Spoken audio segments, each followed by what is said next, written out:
मगर याद रखिएगा, चप्पलों के बगैर तो हम चल सकते हैं। इन चप्पलों से कोई पूछ ले कि हमारे बगैर निकल भी सकते हो? आता है निकलना, आता है चलना। यह हिंदुस्तान हमारा वतन है। इस वतन को कल भी हमने बचाया। मुश्किल यह है कि 47 में बदकिस्मती से हिंदुस्तान का बंटवारा हुआ था। 2024 में लोग दिलों का बंटवारा करना चाह रहे हैं। हम इस दिल का बंटवारा होने नहीं देंगे। भारत के अपने प्रिय हिंदू भाइयों से मैं उनका आशीर्वाद और दुआएं लेकर उन्हें कहना चाहता हूं, हिंदू भाइयों, हम आपके बगैर नहीं, आप हमारे बगैर नहीं। हमारे और आपके बीच में ये तीसरा कोई लैंड ब्रोकर आ गया है, जिसकी ना बीवी है ना बच्चे हैं। ये जिधर जाते हैं उधर सताते हैं। लेकिन इनको बता दीजिए और साफ साफ बता दीजिए, कुत्ते वफादार हो ये बात तो सही है, मगर वफादार कुत्ते बन जाएं ये बात सही नहीं है।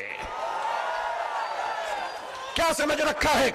All India Muslim personal board, हमारे बुजुर्गान दीन अकाबरीन बैठे हैं। मैं आपसे सच कहता हूं, हमें अपने दीन की भी हिफाजत करनी है और अपने देश हिंदुस्तान की भी हिफाजत करनी है। अब मैं आपसे एक बात कहना चाहता हूं, आपके हमारे रहते हुए अगर कोई उड़ीसा के आदिवासी की कालाहांडी की छोटी सी बच्ची बात बात कहकर अगर भूखे 7 दिन में मर जाती है, तो मैं अपनी कौम से पूछना चाहता हूं, मालदारों, खुदा को तुम क्या मुंह दिखलाओगे? अगर हमारे देश में यह अत्याचार हो रहा है कि एक पति अपनी मरी हुई पत्नी की लाश को पैसे न होने की वजह से एम्बुलेंस नहीं मिलती है, कांधे पे उस लाश को लेकर चलता है, ये हमारा भारत है, ये हमारा समाज है, ये हमारा इंसाफ है। क्या हो रहा है इस देश में? ये देश कहां जा रहा है? रिश्वत के बगैर दवा नहीं मिलती, रिश्वत के बगैर कफन नहीं मिलता, रिश्वत के बगैर जनाजे नहीं मिलते, रिश्वत के बगैर लोगों को जिंदगी की सांस लेने की इजाजत नहीं है। नहीं नहीं लोगों, हम अपने इस प्यारे देश को इस तरह लुटेरों के हवाले नहीं कर सकते। ये देश हमारा है। इस देश के पुलिस, इस देश की आर्मी, इस देश का जवान, ये हमारे भाई बहन हैं। जितने हमें अपने जीवन की परवाह है, उतनी इनकी परवाह है। ऐ लोगों, ऐ देशवासियों, ऐ देश के हिंदू भाइयों, ऐ देश के मुसलमानों, वो दिन तुम भूल गए कि जब इस देश में कोरोना के जमाने में कुछ लोग थाली बजा रहे थे, तो वो हम हैं जो थाली सजा रहे थे, भूखों को खाना खिला रहे थे। हमने क्या नहीं किया इस मुल्क के लिए? अरे तुमने हमें कुछ नहीं दिया, तुमने हमें रिजर्वेशन नहीं दिया, फिर भी हमने तुम्हें एपीजे अब्दुल कलाम दिया है। वो दिन मत भूलो, मिसाइल दिया है। एक बार मोहब्बत करके तो देखो, एक बार प्यार करके तो देखो। हमारे हर घर से तुम देखना शेखुल इस्लाम निकलेंगे, शेखुल हिंद निकलेंगे। देश की हिफाजत करनी है, इंसानियत और मानवता को बचाना है। हिंदू भाइयों को मोहब्बत के साथ उनके सामने उनकी अदालत में अपनी बातें रखनी है। वक्फ क्या है? वक्फ का तहफ़्फ़ुज़ क्या है?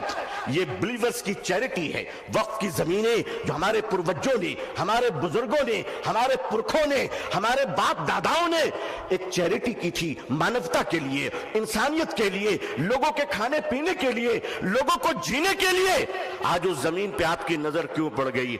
हम जानते हैं महाशय क्यों पड़ी है। इसलिए कि अब राजा देश नहीं चला रहा है, अब राजा रियल एस्टेट का कारोबार कर रहा है। लेकिन माफ कीजिएगा, ये वक्फ की जमीनें आज हमारे माननीय प्रधानमंत्री जी, अल्लाह उनको लंबी उम्र अता फरमाए, अल्लाह उनको अच्छी सेहत दे, अल्लाह उनको सही सूझबूझ अता फरमाए, अल्लाह उनका घर बसा दे, आमीन।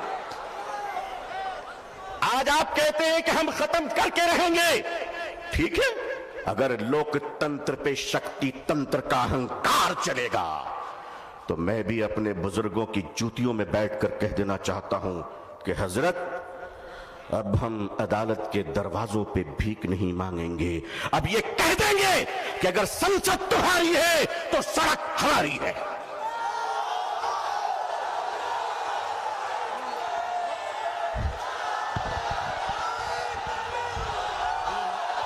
नारे तकबीर, नारे तकबीर, नारे तकबीर। लेकिन जब मुसलमान सड़क पर चलेगा तो एक तिनका नहीं जलना चाहिए, किसी बस पे पत्थर नहीं चलना चाहिए। संविधान के अंदर, लोकतंत्र के अंदर अपनी आवाज को बुलंद करना है और इस देश के हिंदू भाइयों को भी प्रेम से अपने गले लगाकर अपनी बात रखकर इंसाफ की लड़ाई लड़नी है। ये देश किसी एक जाति और धर्म का नहीं है, हम सब मिलकर हैं और मिलकर रहेंगे इंशाअल्लाह। ऐ मेरे देश के हिंदू भाइयों, जिस गंगा के पवित्र जल से तुम स्नान कर कर पूजा करते हो, उसी पवित्र जल से हम भी वजू बनाकर मस्जिदों में नमाज पढ़ते हैं। खुश रहिए, आबाद रहिए, अल्लाह आप सबको खुश रखे। बेंगलोर की ये तारीखी सरजमीन, ऑल इंडिया मुस्लिम पसंदीदा बोर्ड का इजलास, ये तारीखी इजलास है जहां फैसले भी हुए हैं, तकहीर भी हुए हैं, जुर्रत किरदार और हिम्मत हक गोई का मुजाहरा भी हुआ है। अकाबिरीन की खिदमत में सैकड़ों सलाम पेश है, आपकी जुर्रत को सलाम है। लोगों तैयार रहना, अगर अकाबिरीन आवाज दे तो अब अगर जिंदा हो तो जिंदा होने का सबूत पेश कर देना। अल्लाह खुश रखे। आखिर दावाना अल्हम्दुलिल्लाहि रब्बिल आलमीन, वस्सलामु अलैकुम व रहमतुल्लाहि व बरकातुहू।